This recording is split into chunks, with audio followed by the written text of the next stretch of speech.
Hello, everybody. How's it going? It is Matt, and it is Fiendish Friday, and I am back at you with yet another review. Before I roll on to any of that, I want to wish each and every one of you a great morning, evening, dawn, day, or dusk. All that lovely stuff, because life really is too short as is.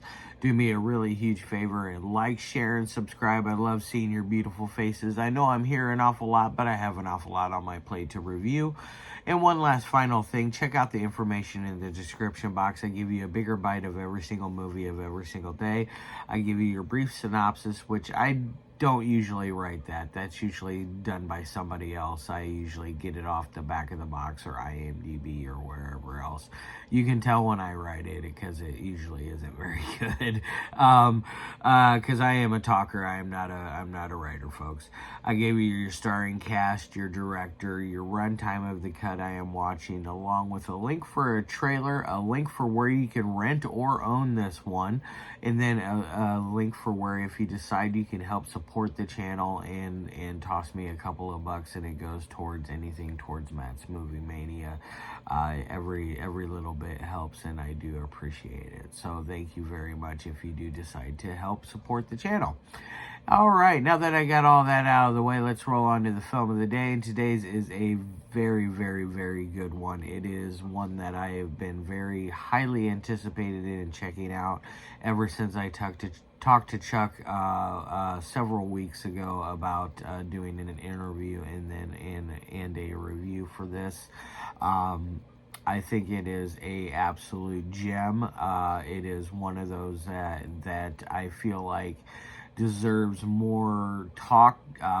Granted, it just came out yesterday, but I feel like it deserves a lot of talk and a lot of hype.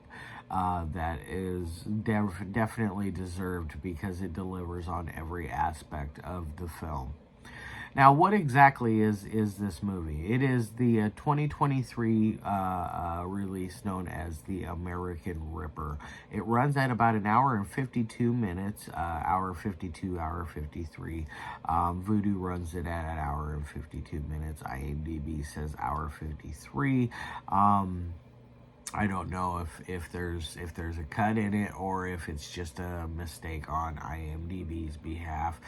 Sometimes that happens. Either way, it's an hour and 52 minutes if you watch it on Vudu, which is where I watched it, by the way.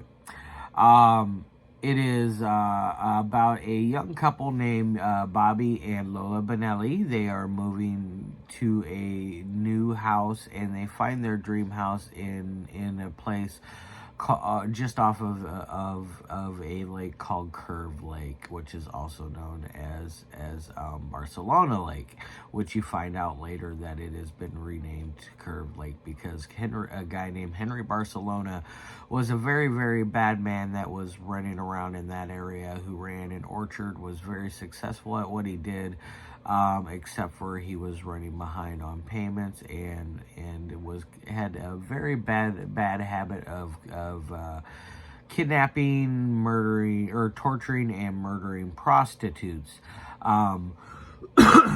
Now, what does that have to do with Bobby and Lola?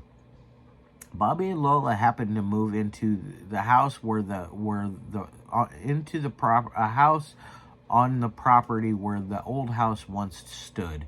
So they demolished the old Barcelona house and rebuilt a new one over top of it, and it is laid vacant for years and years and years. Nobody wanted to buy it because everybody knows that it is a cursed house. They know about all the murders that happened there because there was 80 victims in total. I believe that's how many they said that there was. There was 80 prostitutes. Either way, it was a very, very high number. So they are kind of tricked into buying this house in ways because they are not told anything about the history. They are told about nothing of Henry Barcelona or Barcelona Lake or the Barcelona Orchard or any of that. They are just told about Curve Lake, how beautiful they're shown, how beautiful the house is, which it is a beautiful dream home. If I could ever afford something along those lines, I would love to live there. Granted, yeah, it has a bad juju on it, you know. But shortly after they move in, Bobby starts to change. Bobby is a very wealthy, well-to-do attorney, trial attorney, and he is starting to change. He's manifesting into this Henry Barcelona character slowly but surely, and as this is happening, he starts to become more violent towards not only Lola but their friends. Their first night there, as a matter of fact, they have a little party with two of their friends, a couple, and it is a childhood friend of Bobby's, and he decides he's going to not only yell and belittle and just verbally assault the husband's wife, but he also decides he's going to do the same to the husband as well. So he is becoming this Henry Barcelona character very quickly, very, very, very abruptly, very fast. Not a very good guy. Then eventually there's this magical scene where he meets his neighbor, who is just this delightful man out with his dog Tina. They are just wanting to say hi and introduce themselves to Bobby, and Bobby is in full Henry mode at this moment. He quickly turns them away, yells at them, "Get the hell off my property," things of that nature, and it gets very ugly very fast. It is a very good scene. Every scene in this is just great. There is absolutely good gore. But what eventually happens is there is an altercation between him and Lola. It starts off in their pool, and he attempts to drown her. She quickly decides she's going to freak out and go inside and call her mother, like most people would. I wouldn't have called my mother. I would have called the fuzz. I'm not gonna lie. I would have been like, "Yo, my husband is trying to kill me. Can we have something done about this?" You know, one of those ordeals. Yes. So after this phone call, he beats her unconscious with a baseball bat, and then she wakes up, and has this just horrible wound on her head, but she is now tied down with computer cables to the bed. And he is slowly but surely systematically destroying poor Lola, and he is calling her Maria this whole time now. She is now Maria Barcelona. She is getting stabbed with a meat thermometer. At one point, she is forced to eat cooked human flesh. He chops her ear off. He pulls out her nails, and all kinds of just horrible things to this poor woman, this poor beautiful young woman. Just systematically destroying her, and all the while he is destroying every other person that comes to the house, including a police detective, the nosy neighbor with Tina the dog happens to become a victim at some point. A poor bug man. I'm trying not to give away too many spoilers, but there's just so much stuff to talk about in this movie.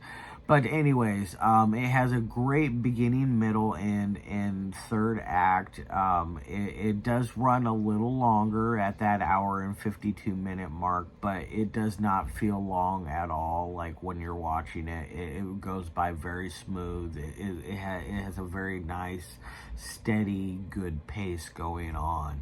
So I never once found myself getting bored with this movie. I was like on the edge of my seat the entire time, going, yes, no, no, yes, screaming it, and just like having a good time with this movie. Granted, yes, I'm watching alone, but I can still have a great time while watching a movie all alone.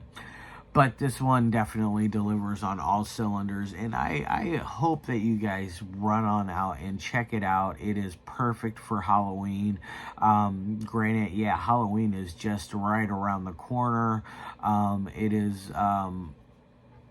something that I would happily own.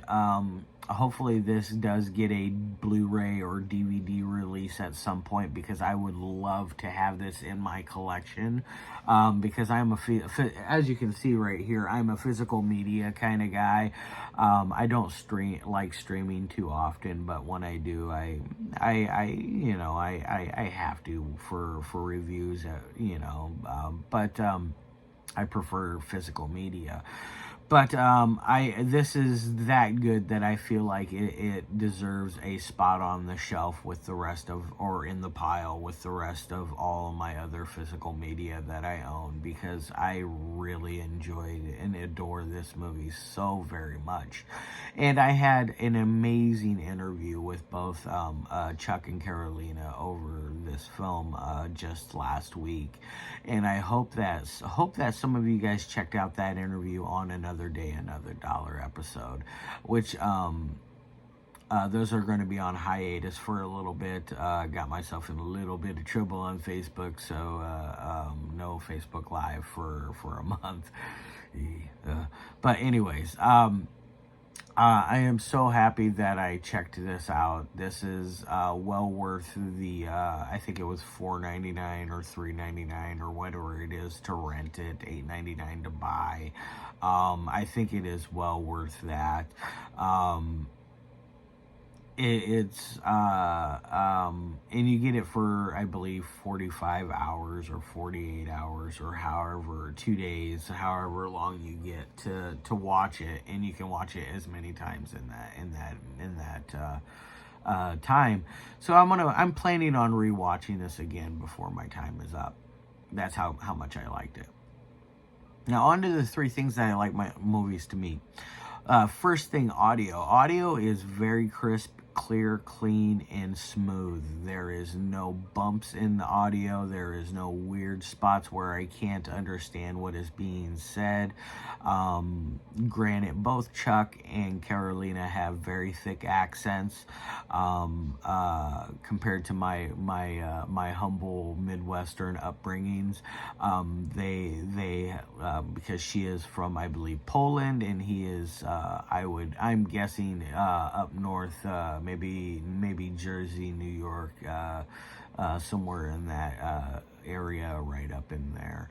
But they both have very thick accents, and so it does not affect the audio one bit at all. So I really enjoyed that. So it's getting an A+ on audio. I think that they did a fantastic job on that end. Now on to dialogue. The dialogue with the writing on this is just absolutely top notch. It is one of the best written things I have watched since yesterday. Actually, yesterday with Fist Swing 76 was just an absolute stunner. And then I get another stunner 2 days in a row. It doesn't happen that often when I get movies that I am this excited over in a week. Everything this week has been just absolutely just great content. This by far is just an absolute banger. It is so good. Like the writing and the dialogue is delivered so swell, and there is so much attention to detail to the dialogue that it makes every little bit of it worth your while. I never once said, why the hell did they say that? Or why are they saying this? I never once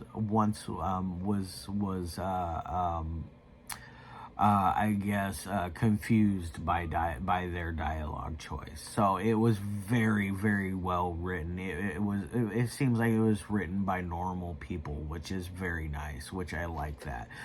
Chuck and Karolina are like the sweetest, nicest people I've interviewed, and they really, really did a fantastic job with this. And I can't say anything negative or bad about it.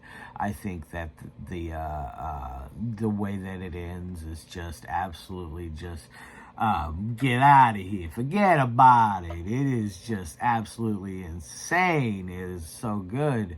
The final showdown between Lola and Henry Barcelona is just it's beautiful.